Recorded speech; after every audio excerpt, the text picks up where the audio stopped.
This is USVI News, your Virgin Islands connection. Hi everyone, thanks so much for joining us for USVI News. I'm Emily Matson. The surge of COVID-19 continues on St. Croix as cases remain high on the island.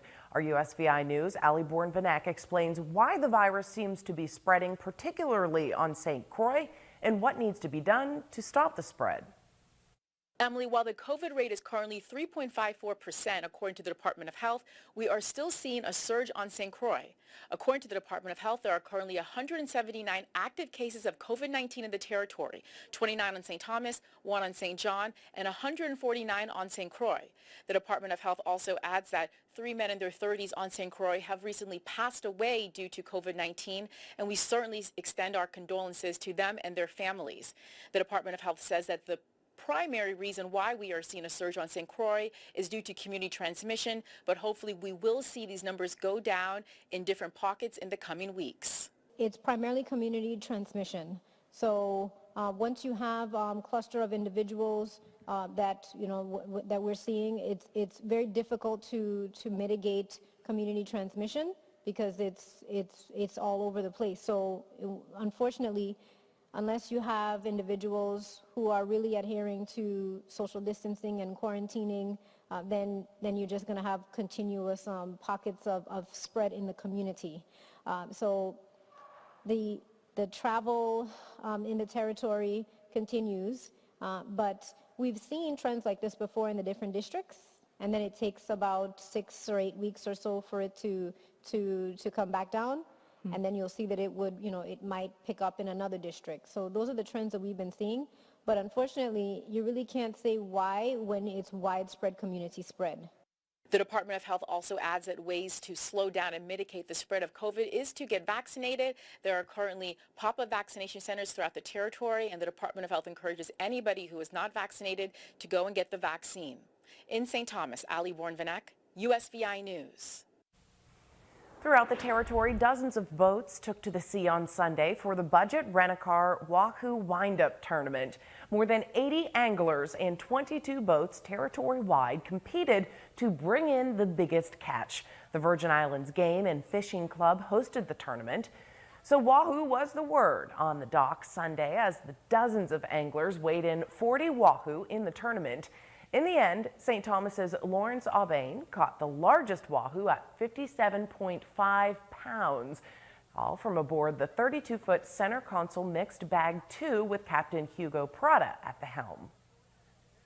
This is the first one that we've had in a long time with so many participants, as well as the entire territory of the United States Virgin Islands. We have boats from St. Croix, St. John, and St. Thomas fishing.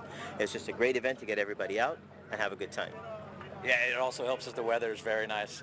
We moved it from November to October to try to capture that better weather window, and it seems like it's paid off because a lot of people have interest in it. So it's been a good tournament. So far, there's been some fish biting. Everybody's weighing in fish. Last year was a little slow, but I think the weather's helped out. So it's going to be a great tournament. This tournament this year, it's in memorial. It's in memory of a great man, Mike Sheen, former president, board member, member of the club, a great contributor to the Virgin Islands and the fishing community and youth as well. I want to thank him.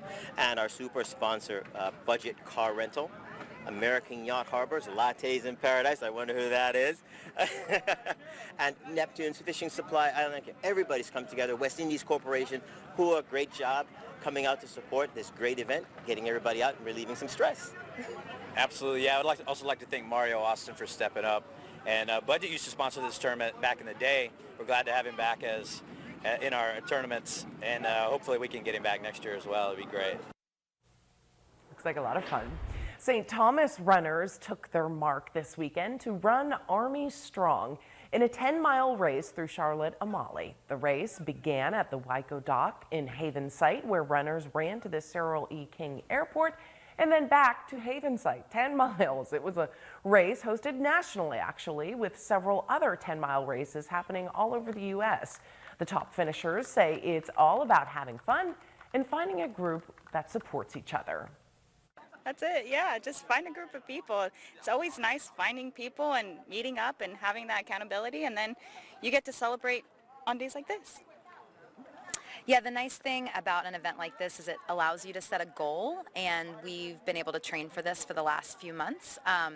I also organize a running club on island that is free to anyone, and it kind of, I think, will help people get through those jitters, knowing that they can train with other people, have a training plan to follow. So we meet throughout the week, and it's called the St. Thomas Run Club. So if people are looking to have a group and have some support, and how do I even train for something like that, you know, we've created something where we're happy to help people.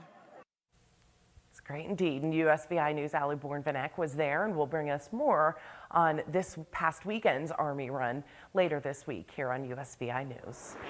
The first cruise will set sail Saturday from Port Tampa Bay since the start of the pandemic. Royal Caribbean International's Serenade of the Seas set sail for a 5-day round-trip cruise to the Bahamas. It's the first cruise vessel to depart from the port since March 14th of 2020. That's, of course, when the CDC issued a no-sail order. Everything on board is expected to be open: the pool, the shows, even the nightclubs. Royal Caribbean is requiring COVID vaccines for all guests 12 and older, a COVID test for all passengers, and they have strong mask policies in place for indoor areas.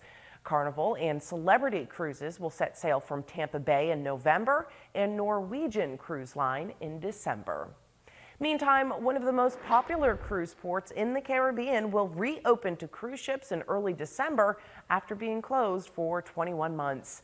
The Grand Turk Cruise Center will reopen in December of this year, and the government signed a $25 million agreement with Carnival Cruise Line to extend the dock facility and make improvements to the reception facility. This is, of course, exciting news for residents of Grand Turk because, like all islands in the Caribbean, tourism is the lifeblood of the island. The cruise sector itself employs about 30% of the island's population here in the TCI and supports small businesses and entrepreneurs as well. Across the Caribbean, in Haiti, 17 missionaries, 16 Americans and 1 Canadian, were kidnapped over the weekend. 5 of those abducted are children, according to the Christian organization for which they work. Their whereabouts, at last check, are still unknown, and this comes amid an uptick in violence and kidnappings in the country. Reporter Mandy Gaither brings us all the details. According to the Ohio-based Christian Aid Ministries organization, 17 missionaries, including 5 children, were kidnapped just north of Haiti's capital on Saturday. Their whereabouts still unknown. This hits home, so we keep them in our prayers, and the U.S. government will do everything we can to get them back. The organization says 16 Americans and 1 Canadian were abducted. A source in Haiti's security forces told CNN it's believed they were kidnapped by gang members at gunpoint. The missionaries were traveling to a small village after visiting an orphanage near Port-au-Prince. We need to track down where they are and see if negotiations without paying ransom are possible, or do whatever we need to on a military front or police front. In a statement, Christian Aid Ministries saying, "We are seeking God's direction for a resolution, and authorities are seeking ways to help." Kidnappings have surged in Haiti this year, with numbers rising nearly 300% since July, according to a human rights research group in Port-au-Prince. There have been at least 628 kidnappings since January, 29 of them involving foreigners. As of August, the U.S. State Department has advised citizens not to travel to Haiti, in part due to the risk of kidnapping. I'm Mandy Gaither reporting. A scary situation, according to a senior U.S. official familiar with the situation. The FBI and State Department officials are working around the clock to secure the release of the Americans, but as of Monday morning, they still don't know their location.